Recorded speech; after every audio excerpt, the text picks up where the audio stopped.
This is the 162nd episode of CloudFocus Weekly for the second week of December 2013. This episode is titled Personal Cloud Security. CloudFocus Weekly is brought to you by Compliance Locker by Arkus. Capture all your chatter posts, deletions, and files available for free on the App Exchange. Take it for a spin at compliance-locker.com. I'm your host, Jason Howard, and joining me for the 162nd time in the crazy, crazy world of podcasting is Justin Elstein. Justin, how are you doing this evening? 100 more than 62. Yes, it's a lot. 62 org plus 100. It's a lot of fun. I want to know how many times we comment on the number of episodes and how many that is. Every time. Every time. Every time. Why do you tell people, just out of curiosity, to go to compliance-locker.com instead of just searching for it on the App Exchange? I said available free on the App Exchange. All right. I would just tell people to search because for it on if the someone, App Exchange. yeah, but then you might want to go to we bought the darn URL, so you might as well go to it. It points right to the App Exchange listing. That's why it just goes right there. So Yeah. I like URLs. I wish we had compliancelocker.com, but it was taken. Go figure. You can go to thepermissioner.com and it'll go right to the App Exchange listing. There you go. So We there you get 2 for 1 in there. 2 for 1. So, by the way, this is another very special episode. In a long list of very special episodes, this is a very special episode, which I want to give a little backstory on. Okay. We were at Dreamforce, Yeah. which we said we weren't going to talk about anymore because we're all Dreamforced out. But we were at Dreamforce, and I was having a conversation at one of the 532 cocktail parties I went to. 532? Yeah. It was low. It was a low year. I only went to 532 I went cocktails. to like 537 and a half. Those 3 you went to after me. Yeah. Or whatever. And I left in the middle of one. And I was talking to an employee of Arkus, and we were talking about, because, what else you can do at Dreamforce at a cocktail party? Your 532nd cocktail party, then talk about passwords and whatever. And I forgot how we got onto it, but I started talking about my way of keeping my passwords because they were saying, well, how do you do it? And so I got into it. And of course, my mind is always on our blog or our podcast. So I said, ooh, I think this would be a good episode, to talk about. We have talked about security. We have talked about support. We've talked about GTD. We've talked about a whole bunch of other stuff. We talked about what we like in movies, TV shows.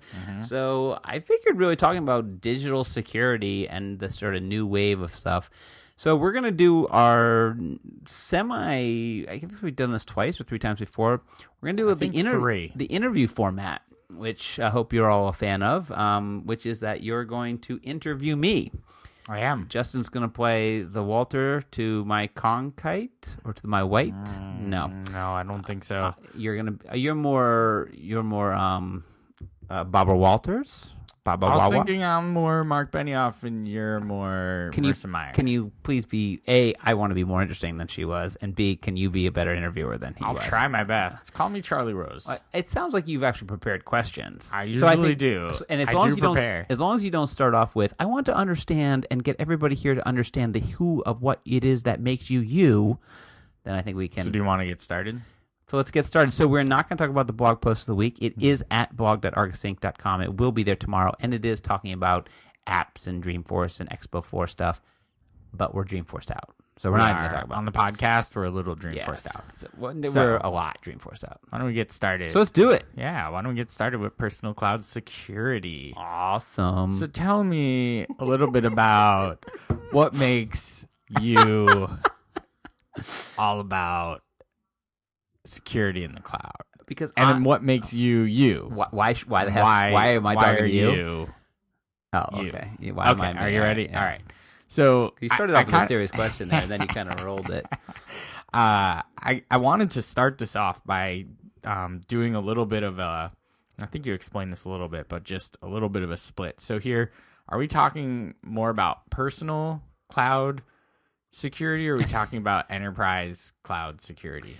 Oh, definitely talking about personal. So this is not how to secure your Salesforce instance. This is not how to lock down your NT environment. This is not, how to run a company of 10,000 people and keep them all secure. This is not firewalls. This is not that stuff. This is, in this day and age, everything in the world has a password. Mm-hmm. And with everything in the world being online, all your information belong to us. It's very easy to get hacked. It's very easy to forget your password. It's very easy to not to expose yourself in a security way, not in a physical way. And it's just more and more information is going in a place that other people can get to it easier. And so the idea of protecting yourself, protecting your digital life, your digital data, in this new world of cloud and syncing, whatever, is becoming more and more important. So I'm not an expert in any means. Although I was what was I at that company that showed my name? Wasn't I You were I was a security guy or something. Business information security officer. I was a BISO. So BISO. I mean, I am an expert. And I was a COB, a continuity of business. It didn't have anything. It was just continuity of business. This is COB. It was just BISO COB. sounds so much better. There was a TISO who I actually traveled the country with. That's great. The TISO, and we went and talked to different branches about their security. But anyway, so I do have some background. I have been doing security stuff for a long, long time, both in companies and it's good. personally. It's good that you have all that background. So why don't we start off with a big, broad stroke question of what does it mean? Okay. What does personal cloud security mean to you? Sure. Clearly, it doesn't mean the same thing to everyone, Right. but I'd love to hear your take or your interpretation of Sure. personal cloud security because I want to get better at it. I want to be more secure. Sure. So again, I was kind of going into it a little bit. Your bank accounts are online. You're paying your taxes is now online. Your brokerages, your passwords, your email, your CRM systems, and everything is even more so now, more almost exposed because it's so flowing. Like everything flows from computer to computer. So like even if you don't even know you're doing it, you're sort of taking stuff and putting it in other places without So like the idea of writing down your password somewhere, before, like if you've written it down using on your Mac or something, well now everything syncs to the cloud. So like by just even putting your password somewhere, you're throwing it somewhere else, which is then syncing to some other place. And so the level of passwords that we need in our lives and tokens and logins and stuff is just it's gone crazy. And B, the amount of information that can be taken from it has what was started as a not new, but where there is things to get and where there is money to be made, people will go. And so the hacker community, which has always been prevalent, but now there's more out there. Like there's more to get. There's easier ways to log into things. There are more passwords, more credit card numbers, more everything out there in the world.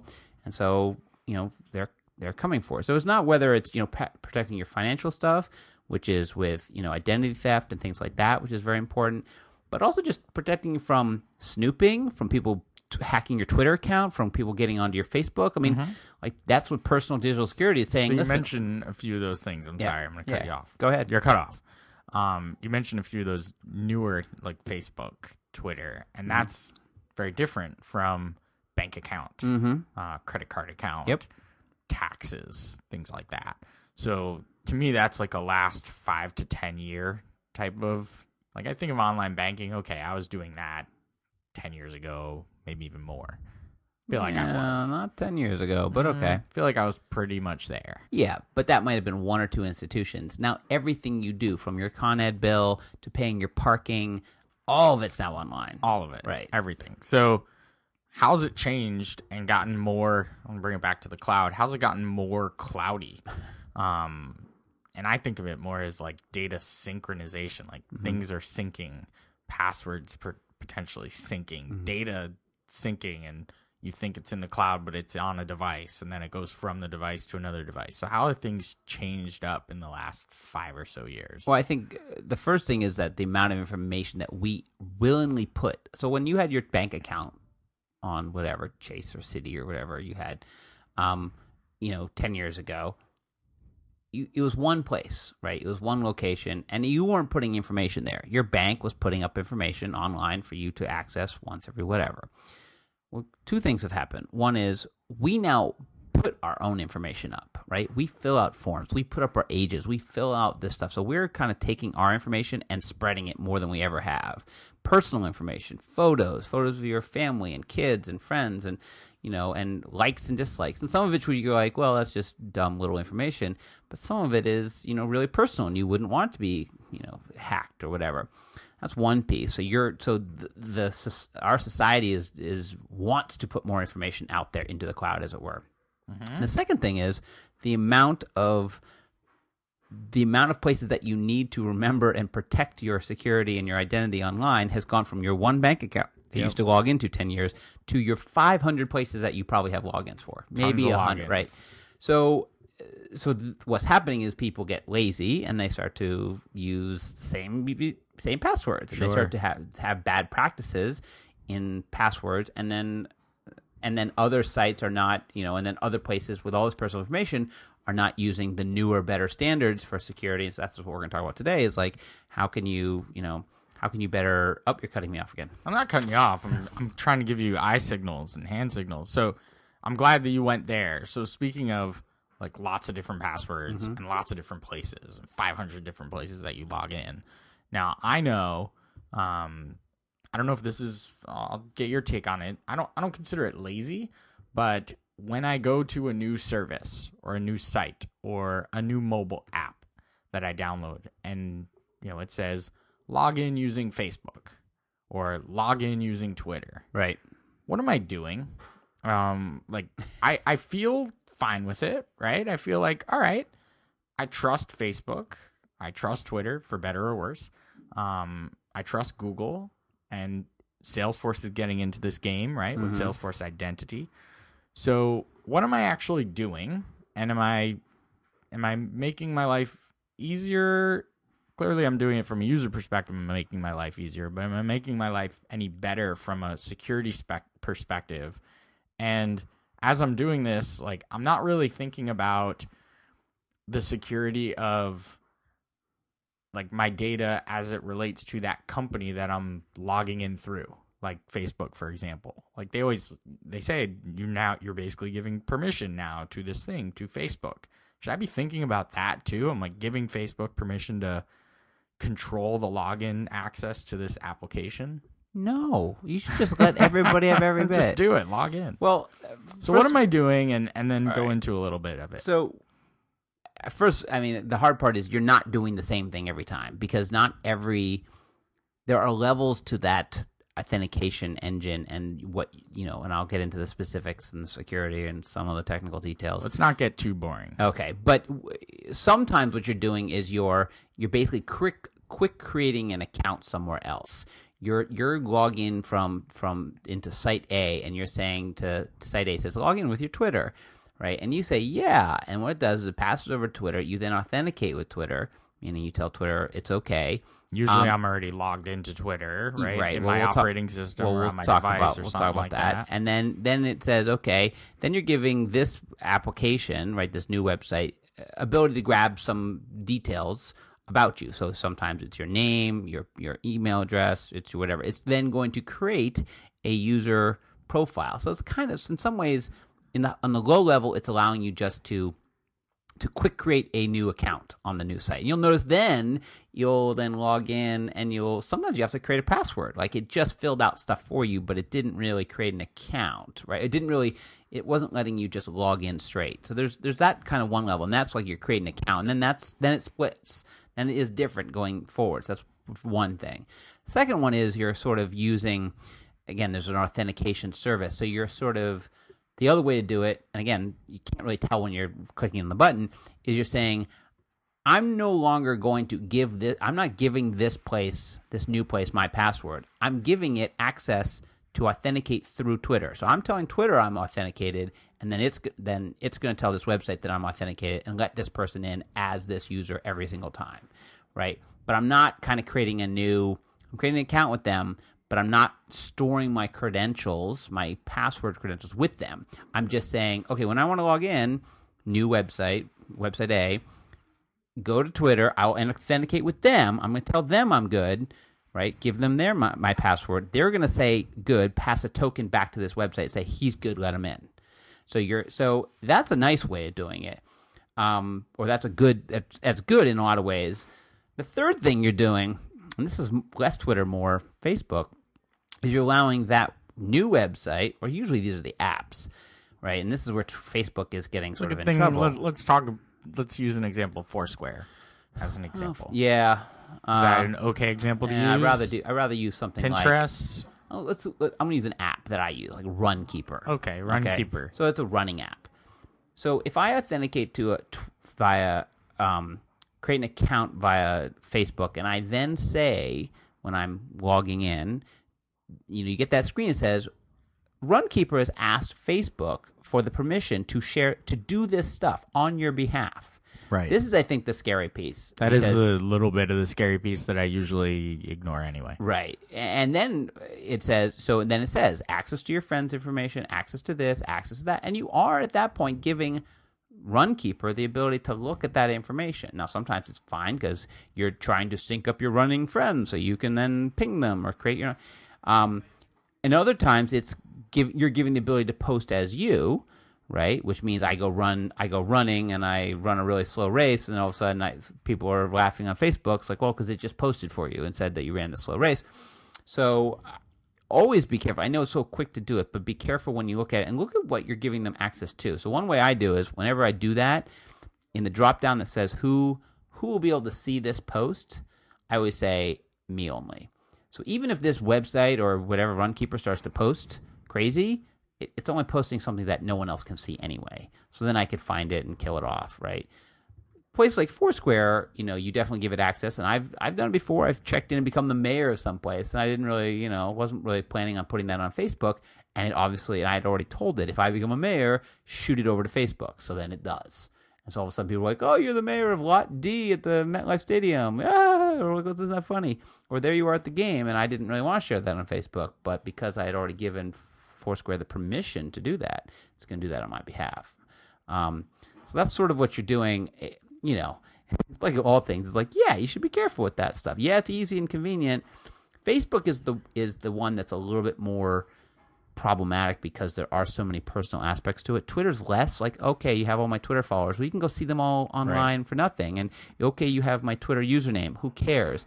If you think of the stuff you actually put in Twitter, in your Twitter profile, it's like nothing. It's like a bio, it's your name, and not even your birthday. Like it's nothing. So yeah, I live in the cloud according to Twitter. Right, you do. That whole location service and security and posting where you are goes down like a slippery spiral.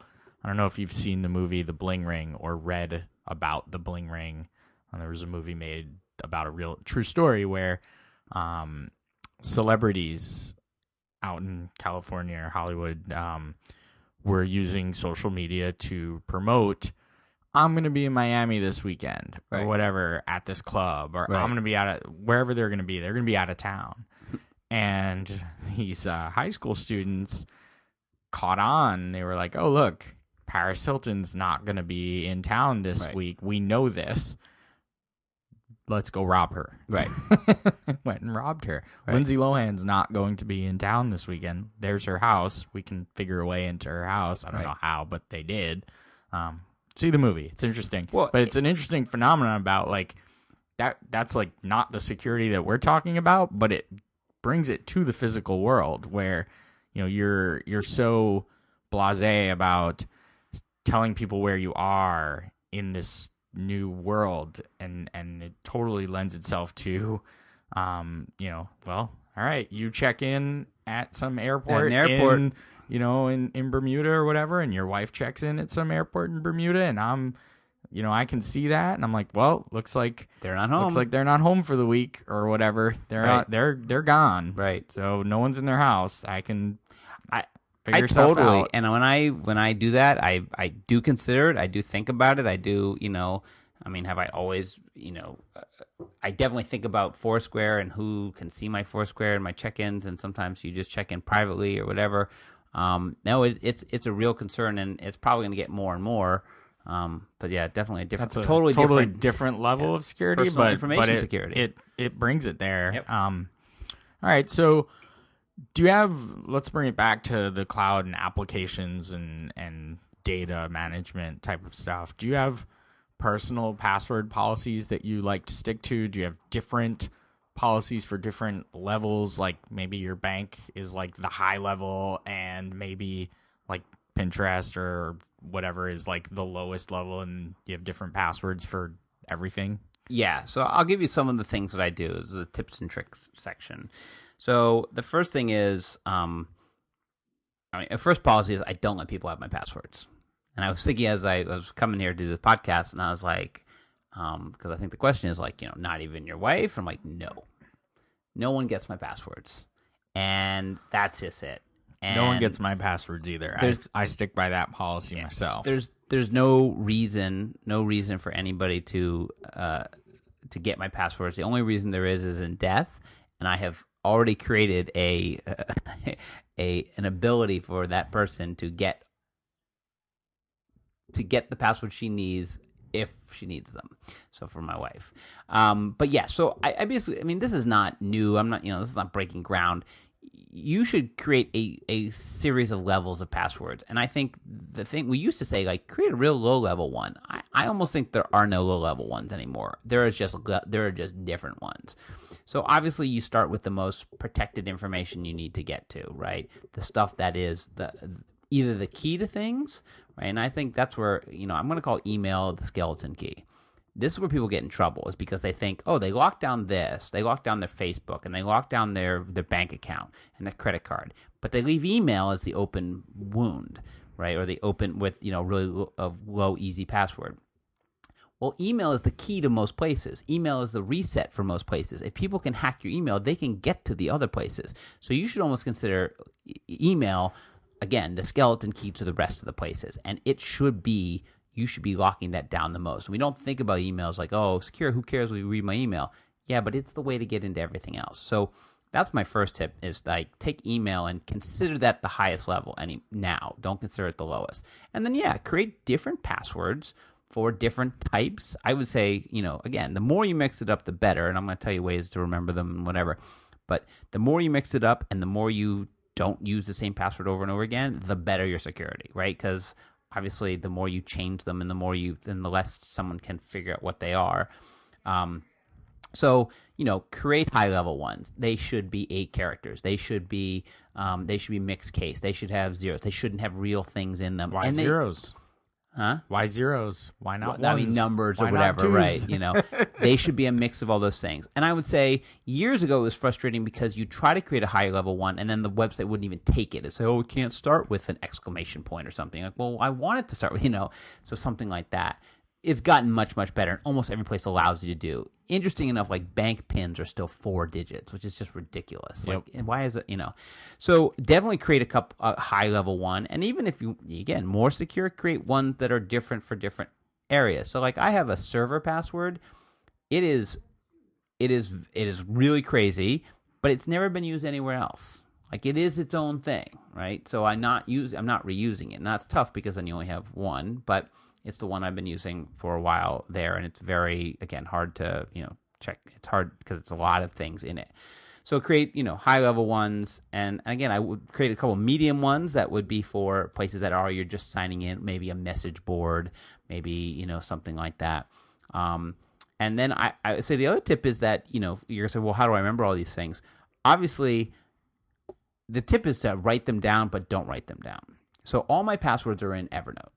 They're in there. Go in, take a look. And I could give you my Evernote, and you could not get into any of my accounts for a couple reasons, but we'll talk about them. But because I don't leave the actual password there, I just leave the hint. Right. So yes, it'll tell you what the username is, right? But it won't tell you what the actual password is. So even if you could get into my Evernote, which is protected, and we'll talk about all the ways you can protect these different places, you still could get in and find the thing that tells you what the password to my Chase account is, but it's not there. It's just a hint. Yep. And then the highest level ones, I never write down.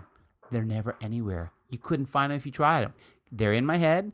They're based on something so obscure and so you just wouldn't be able to do it. So that's the thing, is like, find something in your life that's so obscure and that almost nobody living would know about, and take that and make it the root of your password scheme. Something memorable, and then add and create around that. Add the characters and the numbers and flip things and turn them sideways. And so you'll remember it because you'll always remember that. Yep. But you will, and you can leave the hint of how to get to that. But in Evernote, so you say, because it's really not what the password is, it's which one it is, right? Because you know the password is, you just don't know which one it is. So Evernote, or wherever you're keeping them, is telling you which one of the passwords is it. So that's sort of the trick, is that you have one place that has all the key to where they are, but they don't really have what it is. And then it tells you how to get to the one you want to get to. Yep. I even tell people when we do Salesforce implementations, I tell them when I train them on, we're going to get to two-factor in a minute, but when I train them on, like, don't be scared if you try and log in now from home and you get that screen that says, send me an activation link or an activation code or whatever, like, this is what it means. Right. I usually tell them, like, I will tell you my Salesforce password. Right.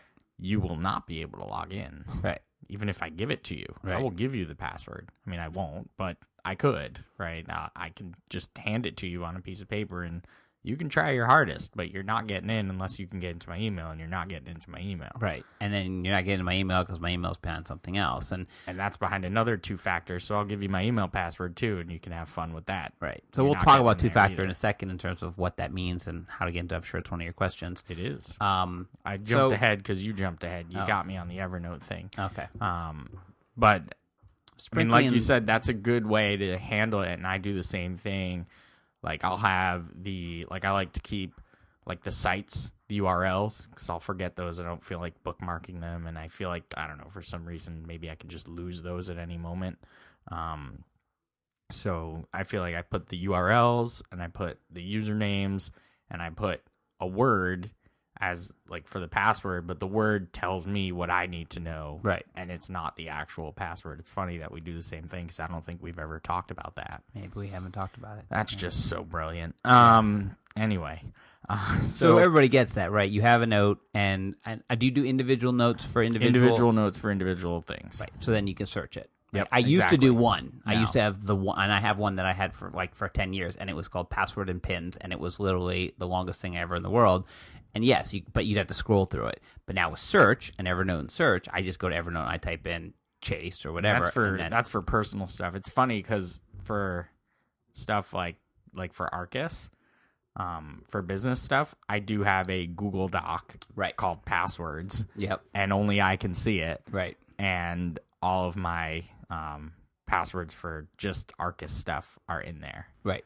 Which, I guess and one day the administrator of my Google Drive could probably go in and grab those. I could. And I could grab yours. So maybe not the greatest thing. Well, that's the other secret, is that don't mix and match your stuff. So I actually had someone here at Arkus the other day, and I said you had to put, because we were doing a test thing, and I said, give me the password, or put the password in our document so I can whatever, because it's supposed to be an open thing.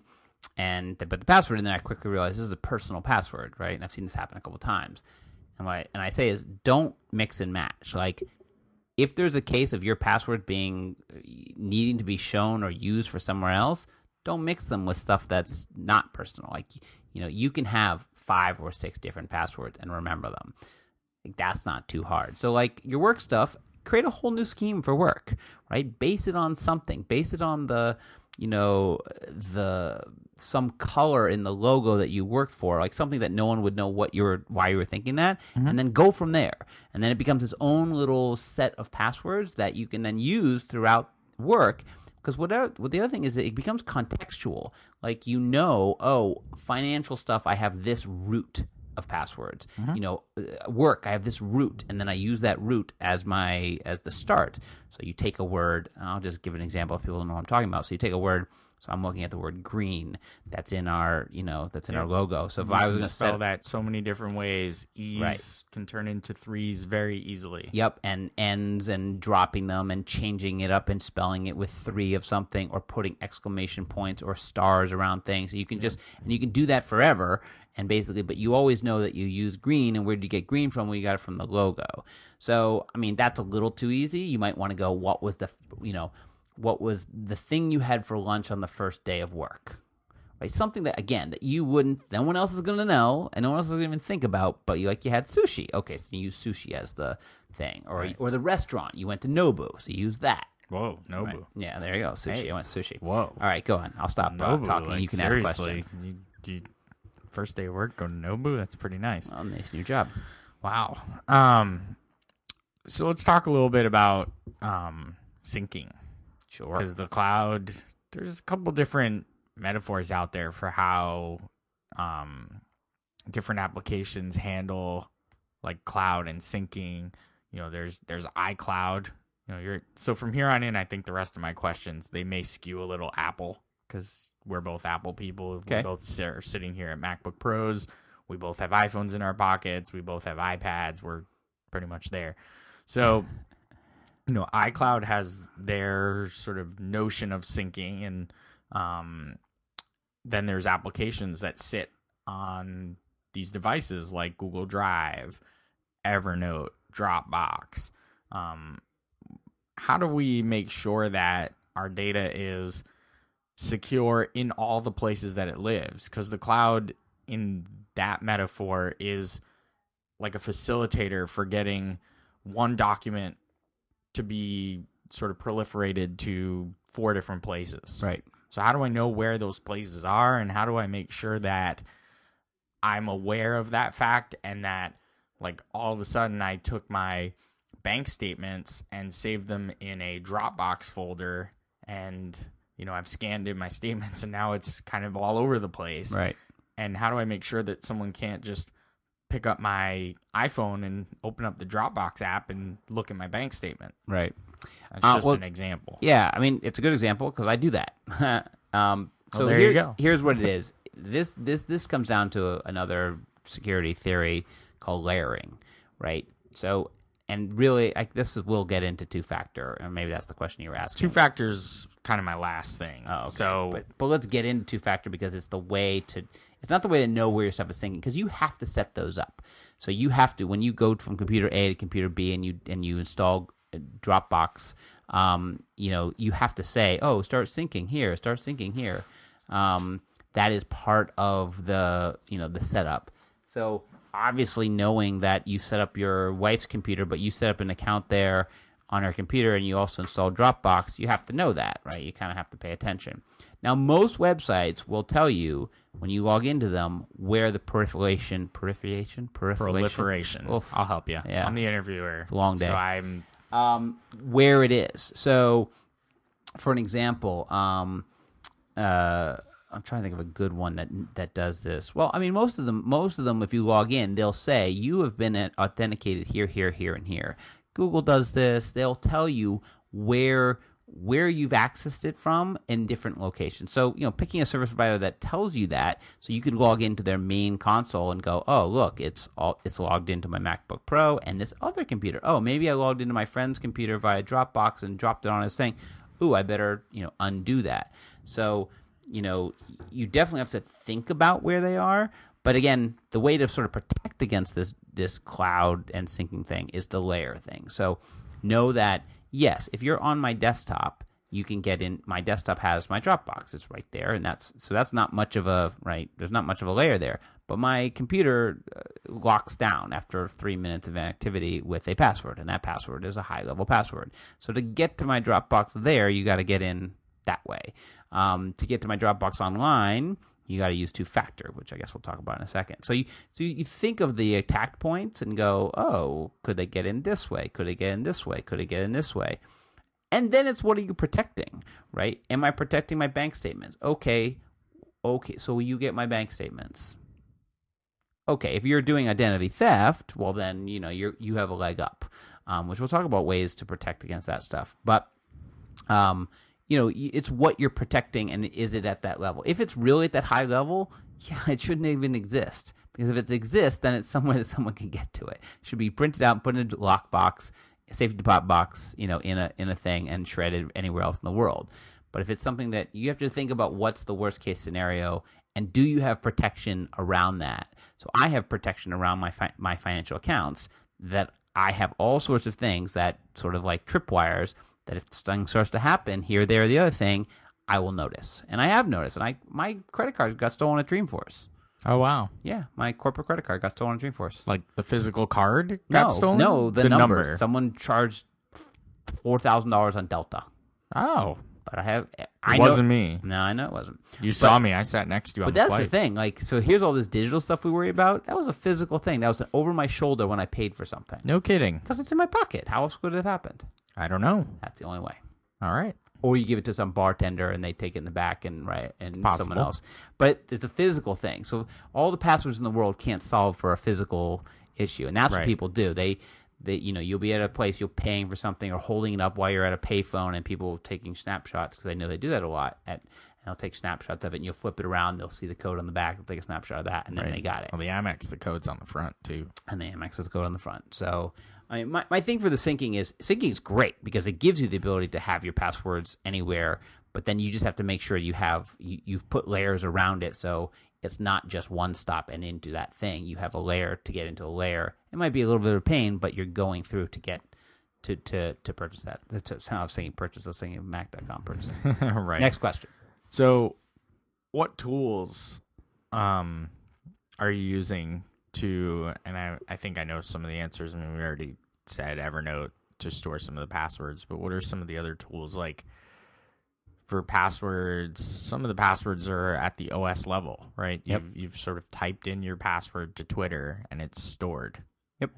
What other tools are you using to just help manage the storage of those passwords and the access to certain applications that are either like default, go because I've given you the password already, right. Or are there any like nice like password managers out there or something that can auto log me into things? Well, I'm going to make one as my pick of the week. So okay, but so I'll wait till we get that. But I mean, you're bringing up one that on the OS level. So this is both good and bad, which is that the OS on the Mac OS logs things in the keychain, and the keychain is can keep all your passwords and can sync to other devices. So it can sync to now it can start to sync to your mobile devices, although it's not working great, or other computers. And so it can remember that this website has this password, and when you log in, it'll autofill it in for you, which is nice. So that just think about that keychain. And when you need to go find the actual password, you can go search it. You can search for I've done website that many a time. But you then need to give it a password to see it. So it's not just like if you were sitting at my computer and hit my keychain and said find like New York Times website login and clicked on it, it would then challenge you to have my password for the computer to even see it. Right. So it's another layer. Tools. I mean, Evernote is huge. I use that for all my passwords. I will say I use Evernote Premium. And the reason I use Evernote Premium is because as I started to put more and more into Evernote, I realized I need to lock this down. And so I turned on, and Evernote Premium allows you to turn on passwords on the devices. So it's great you have Evernote on your computer, it's behind your computer password, but Evernote on your phone is not behind any password. So once I'm onto your phone, I can just get into your Evernote, and then I'm kind of in a lot of places. Right. So Evernote Premium allows you to put the thing. So I don't like that they do that. I actually think it's a not great thing to make security something you pay for. Yeah. Like, you want to make other things to pay for, make other things. But it was one of the things that they made you pay for. So I do it, and I use Evernote so much and trust it so much now that I'm okay with it. Well, that's one of those trust things, right? And I'm going to bring it back to Salesforce because we like to bring things back to Salesforce. Is like, I remember last year it was a big thing where, trust was like a big push, right? Like the customer company, and trust is at the core, and, these things just come, right? These things just come with it. Like, of course, cloud just comes with it, right? Security just comes with it. Like, security should come from a cloud service. Like, that shouldn't be an extra. It actually annoys me, right, that feature for Evernote, you pay for better security. Right. Like, Evernote, I should get the best security because I'm using you. You're right. I shouldn't have to pay for that. I totally agree. Pay for storage. I get it. Right. I totally get paying for storage. I totally get that kind of stuff. Just like, don't you want me to trust you? Right. Like, why should I have to pay to trust you more? Totally. and it's a definitely. So let's talk about two-factor. I know it's one of your Well, I questions. know two-factor. Before we just one more thing, because you mentioned the keychain thing and having a device like a computer password, right? Yes. So like the computer itself has a password to log into an account. My iPad has obviously these are things that I'm going to say it without asking the question, turn them on. Like if you are not using a password if you can just open up your iPad and not have a password on it, that's not good. Nope. You should have a password on your devices. And you should turn on you should turn on the advanced password. Don't just use the 4 numbers. Like, go for the gusto. Use the real password, because then that unlocks the keys to a lot of other things. Right. Because once you're in there, you just open up email and email's open. Right. Right. Once you're in, you're in. So do you think that, because we both have the iPhone 5S. Yes. And one of the biggest feature of the 5S is the biometric fingerprint scan to open up the device. Do you think everything's going to go the way of that, like physical? Because I actually think that's pretty good. Once you figure out how to work it real good, because at the beginning I was having trouble with it. I didn't realize it was just a fingerprint. I was like pushing the button with my finger, and that wasn't working very well. No. You really just need to put your finger on the button. I think that's great for things like, when I bought something in iTunes, it was like, do you want to just scan your finger? Yes, I do. That's great. I would love to be able to, for my computer, just have a little thumbprint, put my thumb on there and unlock it. Do you think it's going to go that way? Oh, yeah. And I was surprised the new iPads didn't have it. Because they don't see them as personal enough, and they did the study. The study was that no one locks down their iPads. That's amazing. Well, it's just idiotic, because now with everything syncing, so you lock down one side, but if you leave the other side open, it's like locking your front door and leaving the back door open, right? It's amazing, because your email's on there. Right. Why have a password on your email if you're not going to lock down your iPad? Right. Your iPad gets stolen just as easy as anything. It's just sitting there. I think it's coming, and I think it's going to get, I think so. The two things, biometric, which can be hacked, and obviously it's not perfect, but it's a good deterrent. You grab my phone and go for it. Like, you could grab my phone. I've looked over people with the Android, they see that they do the Z or whatever.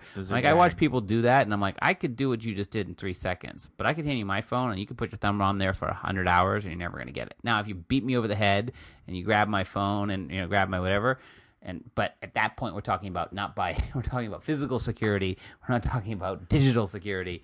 I think they're great, and I think it's was it worth the upgrade? No. Is it a great feature that I can't wait to have everywhere in my life? Absolutely yes. Because I do feel like I could give it to anybody, and even in a scenario where you used to share with your husband and wife and whatever, I knew her PIN to get into her phone. I don't know her fingerprint. Like, I can't get into her phone anymore, which I think is good. That means someone else can't either.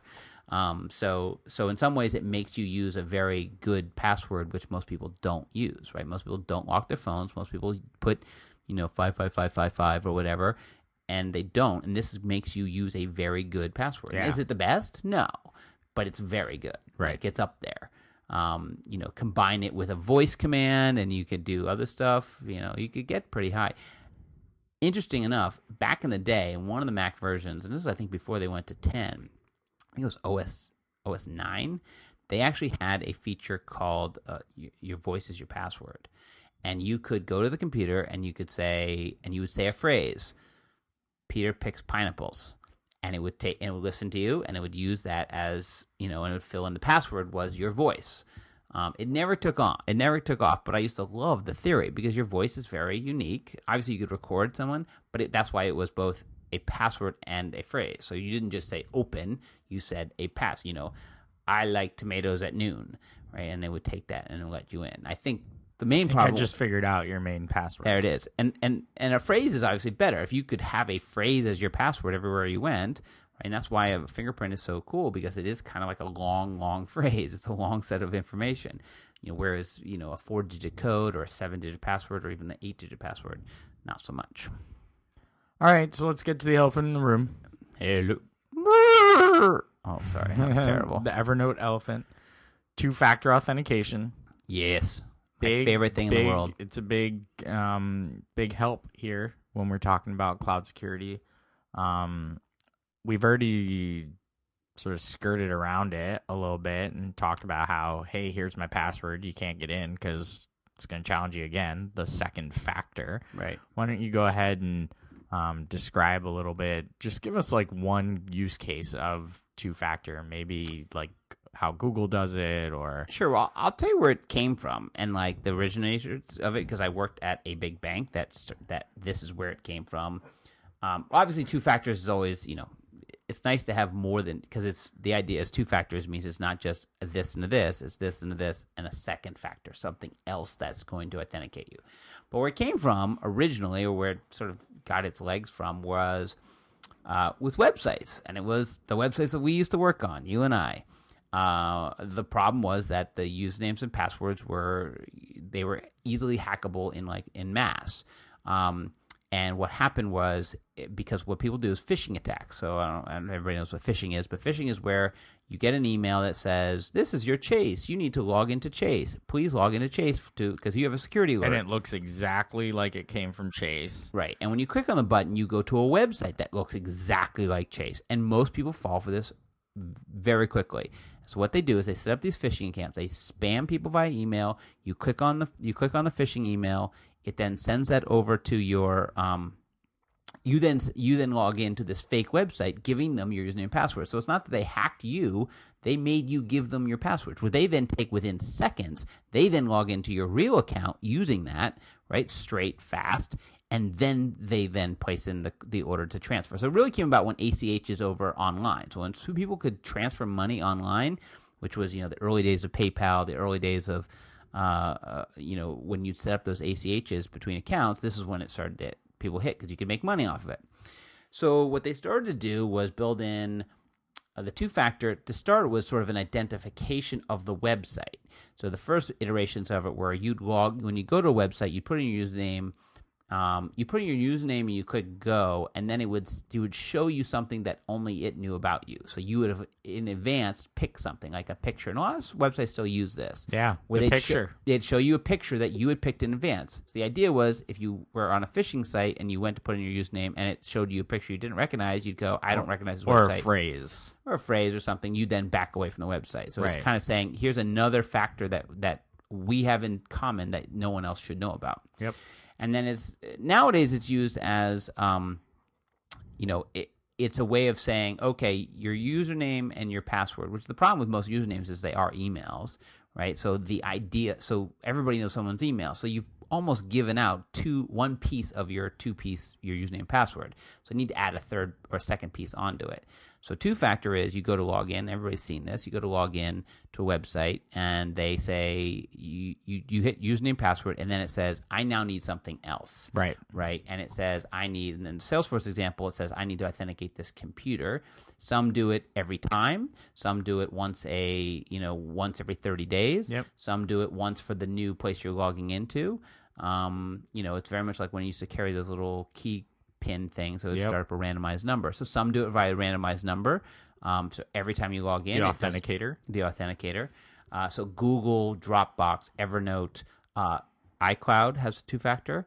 The iTunes, your iTunes stuff, Salesforce, lots of places, Twitter, lots of places have two-factor.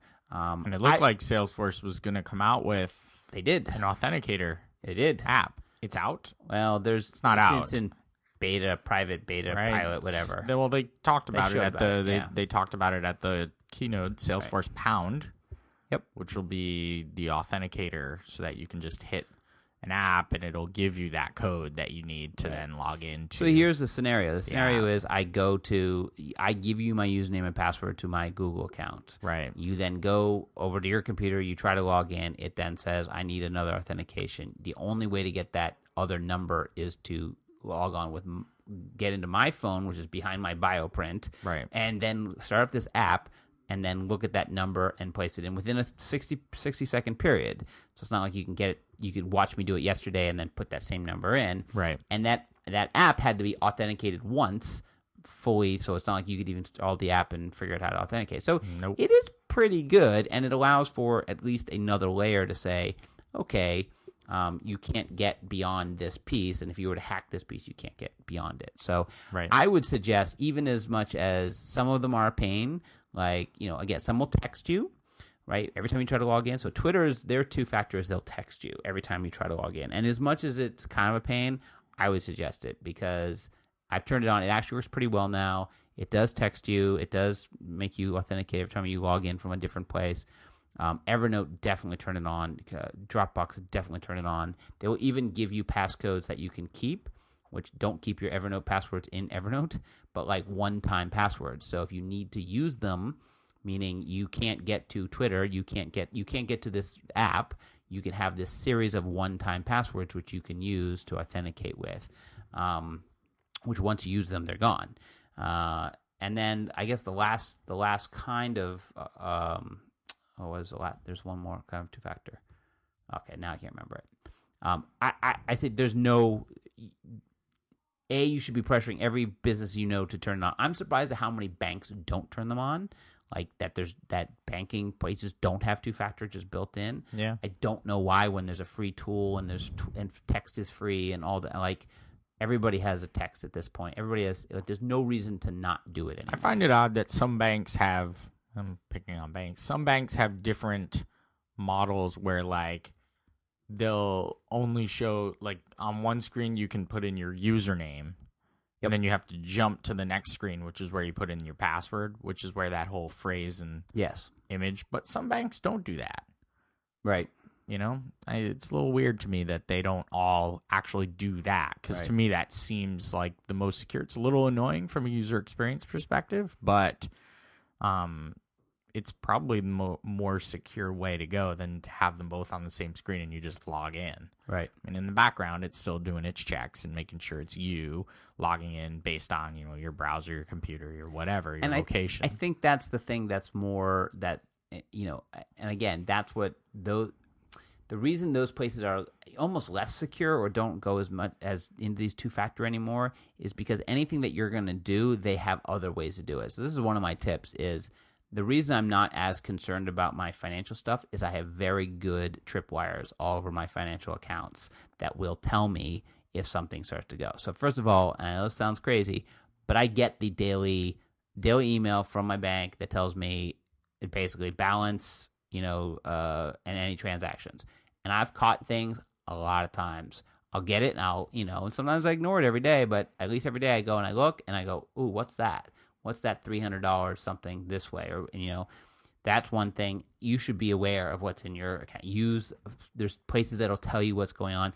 And then most all of them, and we use Chase, but Chase has a pretty good set up the alerts. Yeah. Set up alerts for anything over a series. And I would say make it low. It's better to get an alert and go, I get that a was lot of alerts because Yeah. my alert threshold is pretty low. It's $200. Mine's even lower. Whatever. I'm But, poor. Yeah. So it's really and put them on all accounts. So I know Amex has good ones. Chase has good ones. Put them on because they will trigger, and there's nothing someone can do to stop them, right? It's not like they can turn off the bomb or something. Those things go and they tell you. So for your financial stuff, put the tripwires around it. They might be a little annoying, but did I tell you the example? Or I was hacked here in Times Square. I was downstairs in Times Square, Chase account.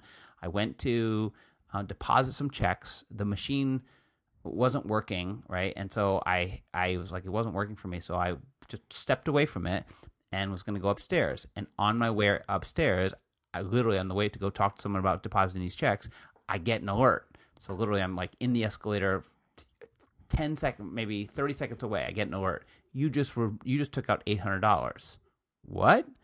Right? So I'm like, what's that? Literally, the person stepped in right behind me and had just kept going. Now they've actually put on, since this was like 2 years ago, they put on if you try to do another transaction, it says you gotta put your PIN back in, right? And he might have known my PIN because he could have watched me do it. So then I go upstairs and we fought it and whatever.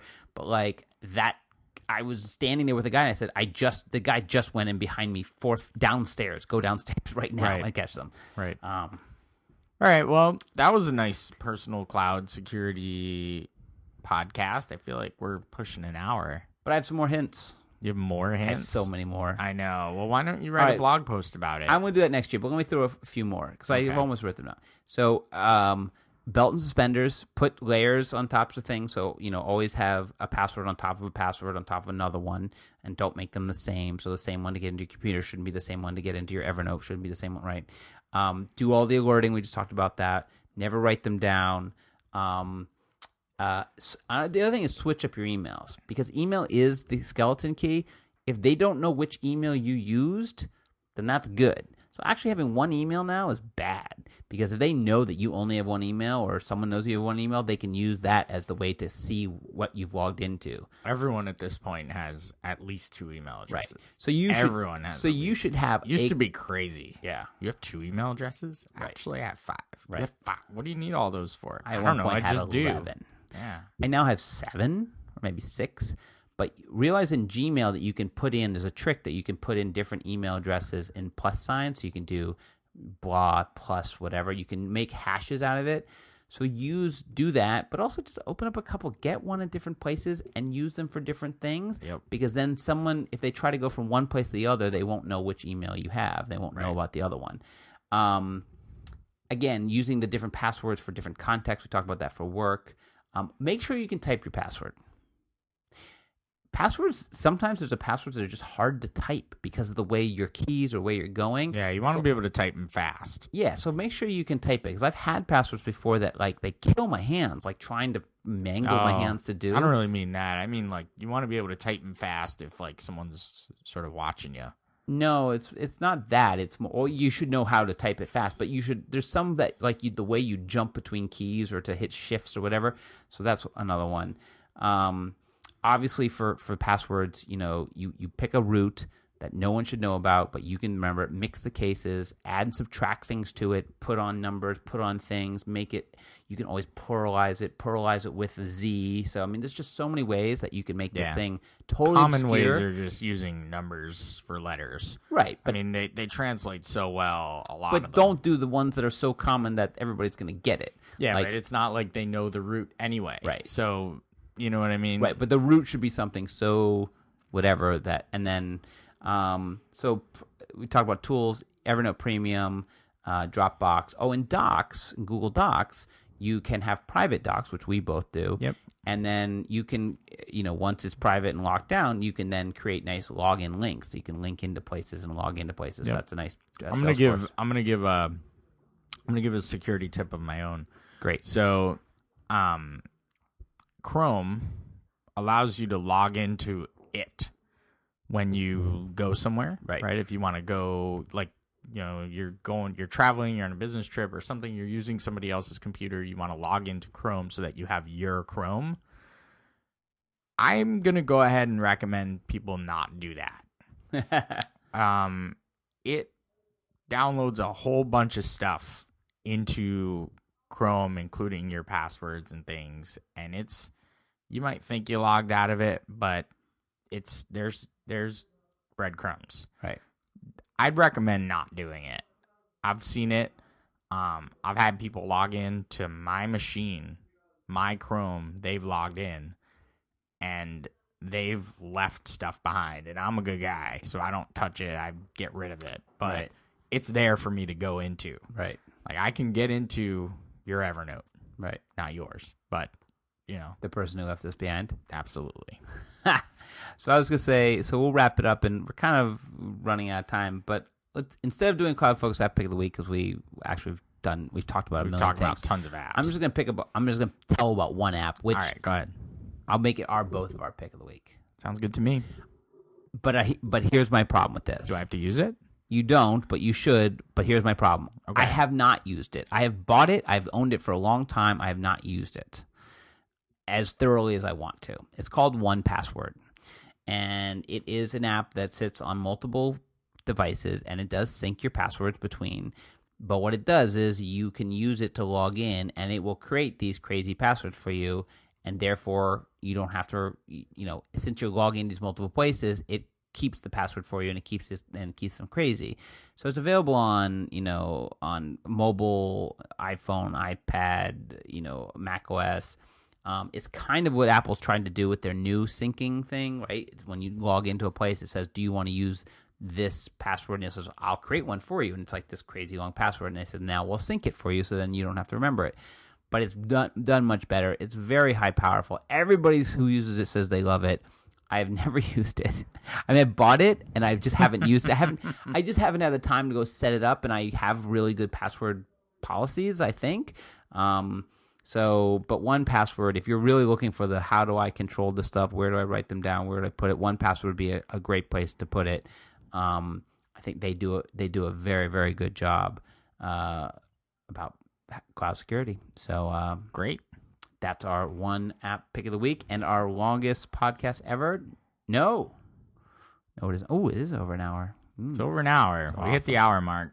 Let's cut it off. Let's wrap it up. All right. Well, then let's say I'd like to thank you, Justin, for You're such welcome. a thrilling conversation. Just call me Howard Stern. Follow us on Twitter at Just Edelstein, Jason and Mao at Arkus Inc. We're on Facebook, facebook.com/ArkusIn. Try to hack us there. Dreamforce Portal Group, Success Community Group, LinkedIn, Google+. Subscribe and review us on iTunes, please. We love the reviews. Love to see them on iTunes. Please review us on there. Until next week, we'll be back with our last podcast of the year. Yeah, next week is it, because then I'm gone. So 163 will be our last podcast of the year. It ends on 163. We'll do a wrap up, and we'll make some predictions for the year. Maybe. I don't know. We'll see what the blog posts are. We got some blog posts. Yeah. We got some fun stuff to talk about. We'll talk about those next week, so you can take it on vacation with you. Until then, as always, Jake and Justin saying, enjoy those cloudy days.